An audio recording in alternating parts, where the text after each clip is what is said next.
Hello everyone, আশা করছি সবাই ভালো আছেন। এখন অফিস টাইম শেষ হলো, বাসার দিকে যাচ্ছি। আবার মোটামুটি বাজে হচ্ছে 4:15 বা 4:10 এরকম কিছু একটা। 4টায় অফিস শেষ হয়েছে। তো নিচে নামতে যেয়ে যেটা হয়েছে, ওগুলা মোটরসাইকেল একসাথে রাখা, ওগুলা সরায় আমারটা বাইর করতে খবর হয়ে গেছে। এখন ভাবতেছি যাইতে যেতে একটা টপিকস আপনাদের সাথে শেয়ার করবো, ভেরি ইম্পর্টেন্ট একটা টপিকস, এবং যেটা ইউজুয়ালি আমরা মেইনটেন করি সবাই, এবং যেটার ভিতর দিয়ে আমাদের সবাই যাইতে হয়, সেটা হচ্ছে বাইকের ব্রেকিং পিরিয়ড। এই ব্যাপারটার ভিতর দিয়ে আমাদের মোটামুটি সবাইকেই হচ্ছে যাইতে হয়েছে। যে ব্রেকিং পিরিয়ডের ভিতরে আসলে একটা ধৈর্যের একটা ব্যাপার থেকে যায়। এই ব্যাপারটা হচ্ছে যে মানে আমি টানতে পারবো না, আমাকে একটা লিমিটেশনের মধ্যে থাকতে হবে। তো আজকে এই ব্যাপারগুলো একটু ডিসকাস করবো, একটু শেয়ার করবো আমার কন্টেন্টে। তো এই ব্রেকিং পিরিয়ডটা নট অনলি যে এরকম যে আমি শুধু ব্রেকিং পিরিয়ড মেনটেন করবো আমার নতুন বাইকের ক্ষেত্রে, পুরান বাইকের ক্ষেত্রেও ব্রেকিং পিরিয়ডে কিছু ব্যাপার থাকে, বাট ওটা এতটা স্ট্রিক্টলি না। ওটা স্পেসিফিক একটা বিষয়ের জন্য ওই ব্রেকিং পিরিয়ডটা থাকে। আর নতুন বাইকের জন্য যেটা থাকে সেটা হচ্ছে পুরোটা বাইকের জন্যই ব্রেকিং পিরিয়ডটা মেনটেন করতে হয়, এবং এর পিছনে অনেকগুলা রিজন থাকে। তো ব্রেকিং পিরিয়ড হচ্ছে বেসিক্যালি এমন একটা জিনিস, যেটা হচ্ছে একটা নতুন বাইক যখন হচ্ছে আমরা পারচেস করি, এই যে কত বড় জ্যাম চিন্তা করে, আচ্ছা জ্যামটা পার করে তারপর হচ্ছে কথা শুরু করি।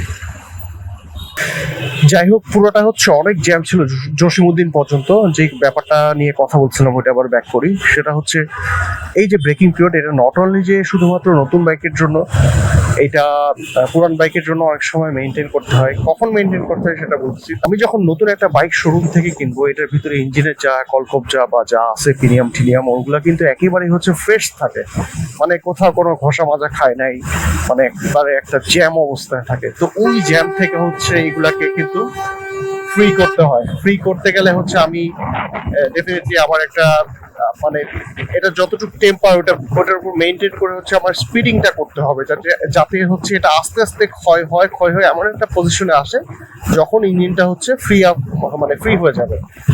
তো সেই ক্ষেত্রে যেটা করতে হবে আমাদের, এর জন্য দেখা গেছে প্রথম যে মোবিলটা আমরা ভরি নতুন বাইকের ক্ষেত্রে, এই মোবিলটা আমরা 400-500 কিলো চালায়, কারণ অতিরিক্ত আবার ক্ষয় হচ্ছে, তখন ক্ষয় হয়ে একটা স্টেবল জায়গায় আসবে। স্টেবল জায়গায় আসার পরে হবে কি, যে তখন আর এত বেশি ক্ষয় হবে না, এবং মোবিলটা দেখবেন মোটামুটি পরিষ্কার থেকে ড্রেন করার সময়। এর জন্য বলা হয় 500 কিলোমিটার চালানোর পরে এগুলা হচ্ছে ড্রেন করতে।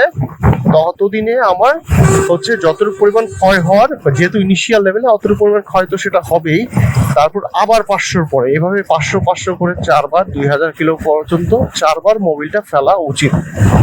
সেই ক্ষেত্রে যেটা হবে, 4বার এরকম মোবিল ফেললে যে এটা যতটুকু ম্যাক্সিমাম ক্ষয় হওয়া দরকার অতটুকু ক্ষয় হয়ে 2000 কিলোর মধ্যে একটা স্টেবল জায়গায় চলে আসবে। তখন হচ্ছে আমি ইঞ্জিনটাকে নিয়ে টানরানি করতে হবে, টানরানি মিনস আমি স্পিডিং আপ করতে হবে।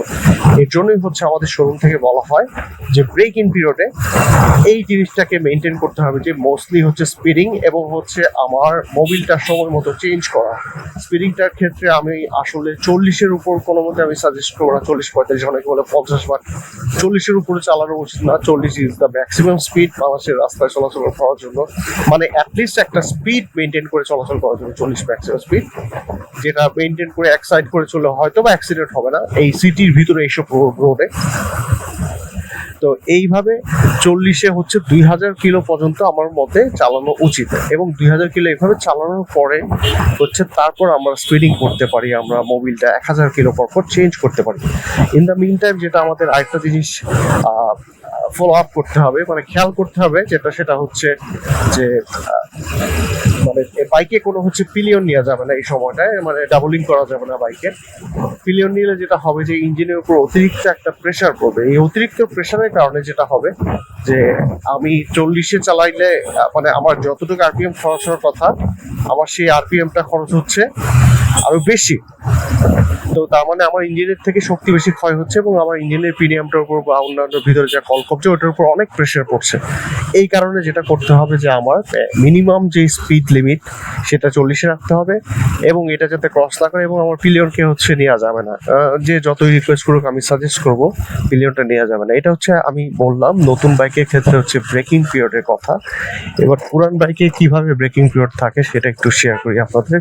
পুরান বাইকে আসলে কোনো ব্রেকিং পিরিয়ড থাকে না, বাট যখন আপনি ইঞ্জিনের কাজ করাবেন বেসিক্যালি, তখন তখন আপনাকে একটা ব্রেকিং পিরিয়ড থাকবে, সেটা হচ্ছে ইঞ্জিনের যে পিস্টনটা নতুন নতুন হচ্ছে লেদে কাজ করানো হয়। বাইকিং এর সাউন্ডটা একটু যা। তো পুরান বাইকের ক্ষেত্রে যেটা বলতেছিলাম যে ব্রেকিং পিরিয়ডটা আসলে বেসিক্যালি আপনি যদি আপনার বাইকের পিস্টনের কাজ করান, সেই ক্ষেত্রে দুই রকমের কাজ করানো পসিবল একটা পিস্টন চেঞ্জের ক্ষেত্রে। ফার্স্টলি হচ্ছে আপনি পুরো সিলিন্ডার কিট সহ চেঞ্জ করে ফেললেন, সেই ক্ষেত্রে আপনার কোনো ব্রেকিং পিরিয়ড আমি বলবো যে মেনটেন করা লাগবে না, এটা অনেকেই বলে গ্যারেজ থেকে। তো আমি আমারটা ওইভাবে মেনটেন করছি, আমি যদি সিলিন্ডার কিট সহ চেঞ্জ করে ফেলি। বাট আমি যদি সিলিন্ডার কিট সহ চেঞ্জ না করে আমি আমারটা পিস্টন এক্সাইজ বড় পিস্টন কিনতে হয়, যখন আমাদের এক্সিস্টিং যে পিস্টনটা আমরা চেঞ্জ করি সেটা থেকে সবসময় এক্সাইজ বড় পিস্টন কিনতে হয় এবং সেটা লেদে নিয়ে হচ্ছে আমার সিলিন্ডারে কাজ করাতে হয়। সেই ক্ষেত্রে যেটা করতে হবে অবশ্যই যে ব্রেকিং পিরিয়ড আসলে মেনটেন করতে হবে যে 1000 কিলো পর্যন্ত আমি ডাবলিং করতে পারবো না, 1000 কিলো পর্যন্ত বা 2000 কিলো পর্যন্ত এরকম কিছু একটা ছিল যে 2000 কিলো পর্যন্ত আমি হচ্ছে স্পিডিংটা আমার 40-র উপরে আমি তুলতে পারবো না, এবং আমার রেঞ্জ সবসময় হচ্ছে 4-এর ভিতরে থাকতে হবে। রেঞ্জের যে ব্যাপারটা সেটা আরেকবার বলি যে এটা নট অনলি যে পুরান বাইকের ব্রেকিং পিরিয়ডের ক্ষেত্রে, এটা নতুন বাইকেও মেনটেন করতে হবে, 4 4.5 এর উপরে যাওয়া যাবে না। সো এই পুরান বাইকে যেটা হয় যে পিস্টন চেঞ্জ করার পরে তারপর 2000 কিলো এরকম পিলিয়ন ছাড়া রাইড করতে হবে। আর যদি আপনি মাস্টার সিলিন্ডার সহ নিচের যে সিলিন্ডার সহ যদি আপনি পিস্টন কেনেন, তাহলে হচ্ছে আপনার ওখানে কোনো ব্রেকিং পিরিয়ড বলে কিছু থাকবে না।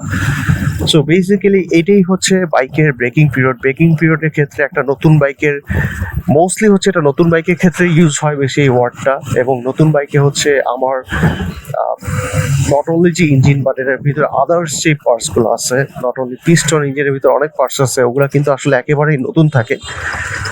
কিন্তু পুরান বাইকের ক্ষেত্রে কিন্তু শুধু ইঞ্জিনটাই যদি না, পিস্টনটাই যদি শুধু আমরা চেঞ্জ করি, তাহলে পিস্টনের উপর খেয়াল রেখে আমার হচ্ছে ব্রেকিং পিরিয়ডটা মেনটেন করতে হচ্ছে। নট অনলি যে আমার মানে অন্যান্য ব্যাপারগুলোতে আমার কিন্তু এই ব্যাপারটা খেয়াল রাখতে হচ্ছে না, যেমন পিনিয়াম, ইঞ্জিনের ভিতরে আদার যেই মডিউলসগুলো আছে ওগুলোর জন্য আমার কিন্তু ব্রেকিং পিরিয়ড মেনটেন করতে লাগছে না, শুধুমাত্র আমার পিস্টনের জন্য ব্রেকিং পিরিয়ডটা মেনটেন করতে লাগছে। বাট নতুন বাইকের ক্ষেত্রে আমার যেটা হয়, আমার ইচ অ্যান্ড এভরিথিং হচ্ছে নতুন, আমার ইঞ্জিনের ভিতরে পুরোটা সেট আপ নতুন, আবার বাইকের বল রেসার বলেন, বাইকের ব্রেকিং বলেন, বাইকের ব্রেকিং প্যাড বলেন, সবই নতুন। সো প্রত্যেকটা জিনিসই কিন্তু এখানে হচ্ছে ক্ষয় হবে, এবং এইটা একটা পর্যায়ে এসে তখন স্মুথ হয়ে যাবে বা স্টেবল হয়ে যাবে। তো আশা করি এই ইনফরমেশনগুলো আপনাদের কাজে লাগবে। পুরান বাইকের ক্ষেত্রে যদি কেউ পিস্টনে কাজ করা থাকেন, তাহলে সেটার ব্রেকিং পিরিয়ড 2000 কিলো মেনটেন করা উচিত, এবং সেক্ষেত্রে মোবিলটা আসলে 1000 কিলো পরপর চেঞ্জ করলেও হবে। বাট নতুন বাইকের ক্ষেত্রে ব্রেকিং পিরিয়ডের ক্ষেত্রে 500 কিলো পরপর 4 বার 2000 কিলো পরপর পর্যন্ত আপনাকে মোবিল চেঞ্জ করতে হবে, এবং সার্ভিসিং করতে হবে, অ্যাটলিস্ট মিনিমাম 2 বার সার্ভিসিং করে নিতে হবে। সো আজকে এইটুকুই, আশা করি আমার ইনফরমেশন এবং ভিডিওগুলো আপনাদের ভালো লাগছে। Thank you so much for watching my videos.